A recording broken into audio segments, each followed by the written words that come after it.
ये बात है आज से 3 साल पहले की, जब मैं 12th का पेपर दे के आया और अपने लाइफ, कैरियर और ड्रीम के बारे में सोचने लगा। तब मुझे याद आया कि मैंने कई महीने पहले कंटेंट क्रिएशन के बारे में सोचा था, बट एक्सक्यूज और डिस्ट्रैक्शन के चलते नहीं कर पा रहा था। बट मैं अब 12th का पेपर दे के आ गया था और मेरे पास फुल टाइम था कुछ स्टार्ट करने के लिए। सो गाइज, ये बात है आज से 3 साल पहले की, जब मैं 12th का फाइनल पेपर दे के आया और एक टेबल पर बैठ के अपना कैरियर, लाइफ और ड्रीम के बारे में सोचने लगा। फिर मुझे याद आया कि मैंने कई महीना पहले कंटेंट क्रिएशन के बारे में सोचा था। मैं वीडियो बनाऊंगा, कंटेंट क्रिएट करूंगा, यूट्यूब पे पॉपुलर होऊंगा। बट डर बहुत था, मैं वीडियो बनाऊंगा तो लोग देखेंगे या नहीं, लोग क्या सोचेंगे, और कई सारी चीज़ें मेरे दिमाग में चल रही थी, क्योंकि उस समय तक मुझे यूट्यूब के बारे में कुछ भी आइडिया नहीं था। लाइक यूट्यूब कैसे काम करता है, यूट्यूब का मोनेटाइजेशन पॉलिसी क्या है, यूट्यूब का क्या गाइडलाइन है, और ये सब चीज़ों के लेके मैं काफ़ी डर रहा था। और डर और भी था कि मैं एक शुरू से ही इंट्रोवर्ट टाइप का इंसान रहा हूँ। बट मैं कुछ चीज़ें यूट्यूब से सीख के फर्स्ट वीडियो अपलोड कर दिया। एंड मैं उस समय 12th का एग्ज़ाम दे के आया था, तो पढ़ाई से रिलेटेड और रिज़ल्ट अपडेट से रिलेटेड वीडियो अपलोड करने लगा और मुझे ठीक ठाक रिस्पॉन्स भी आने लगा था। बट अगैन मुझे यूट्यूब के बारे में कुछ भी आइडिया नहीं था, सो मैं हर तरह की वीडियो अपलोड करने लगा। कोई कुछ पता ही नहीं था कि मतलब कौन सा वीडियो अपलोड करना है, आपका नीच क्या है, मुझे कुछ भी आइडिया ही नहीं था। फिर एक दिन मैंने एक क्रिकेट की वीडियो अपलोड कर दी और उस पर स्ट्राइक आ गई, बट मुझे कुछ भी पता ही नहीं था कि ये स्ट्राइक क्या होता है। फिर मैंने जाके यूट्यूब पे देखा कि ये स्ट्राइक नाम की कोई चीज़ होती है। फिर मैं फिर से उठा और फिर से दूसरा चैनल बनाया, तीसरा चैनल बनाया, और ऐसे ही कई सारे चैनल्स बनाए। बहुत सारा एक्सपेरिमेंट किया और सारे चैनल पे लगभग 400 से 500 सब्सक्राइबर हो गए थे। और उस समय मैं यूट्यूब पे कुछ सीख गया था कि लाइक टाइटल कैसे डालना है, वीडियो का रैंक कैसे कराना है, एसईओ कैसे रखना है। और तब तक मेरे लगभग मैं 3-4 चैनल पे काम कर रहा था, जिस पे सारे चैनल पे 400 से 500 सब्सक्राइबर हो गए थे। फिर मेरे लाइफ का एक टर्निंग पॉइंट, जब मैंने जुलाई 2023 में कॉलेज में एडमिशन ले लिया और सोचा था कि मैं पढ़ाई भी मैनेज करूँगा और वीडियोस भी अपलोड करूँगा। बट जैसे ही मैं कॉलेज आया, मैं कुछ भी मैनेज नहीं कर पा रहा था।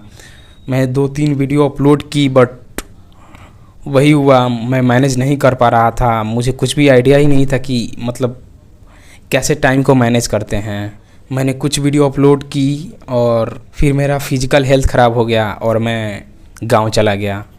फिर से ठीक होके आया और अब मैं जिम और सेल्फ इम्प्रूवमेंट कंटेंट कंज्यूम करने लगा और उसी टाइप का कंटेंट भी अपलोड करने लगा। फिर सेमेस्टर ब्रेक आया और मैं गांव चला गया। फिर वापस आया और सेल्फ इम्प्रूवमेंट कंटेंट बनाने लगा और मैं मतलब एक डिसिप्लिन लाइफ फॉलो करने लगा। और उस समय मैं इंस्टाग्राम पे भी कंटेंट क्रिएट करने लगा, यूट्यूब पे भी कंटेंट क्रिएट करने लगा और मुझे ठीक ठाक रिस्पॉन्स भी मिलने लगा। फिर मेरा सेकेंड सेमेस्टर एंड हुआ और मैं गांव चला गया।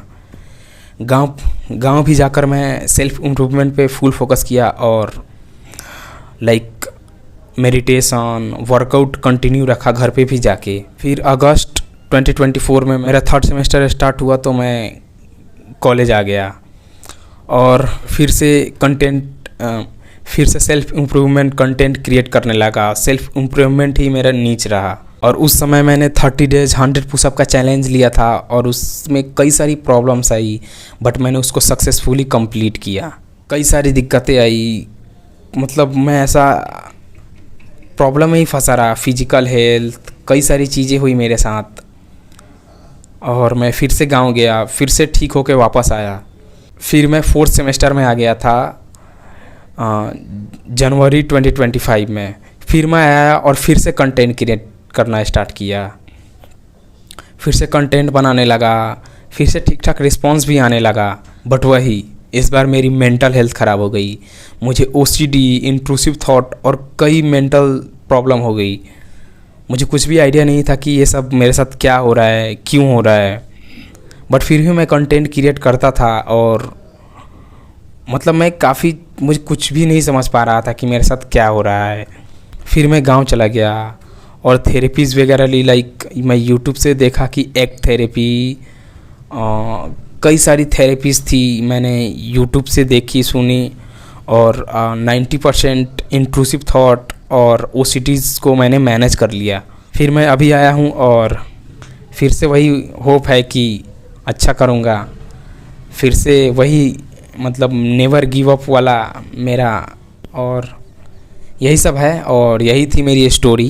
थैंक यू, आप में से कुछ ही लोग हैं और आप लोगों ने मेरा वीडियो कंटिन्यू देखा, मुझे इतना सपोर्ट किया, और वो सब चीज़ें मुझे मोटिवेशन देती है। सो इसके लिए मैं हमेशा ग्रेटफुल रहूँगा। बाकी आपको क्या लगता है मुझे किस टाइप का कंटेंट क्रिएट करना चाहिए?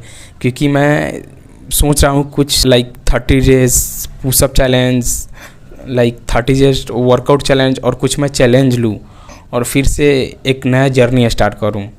सो थैंक यू साथ देने के लिए। फिर मिलते हैं नेक्स्ट वीडियो में। धन्यवाद।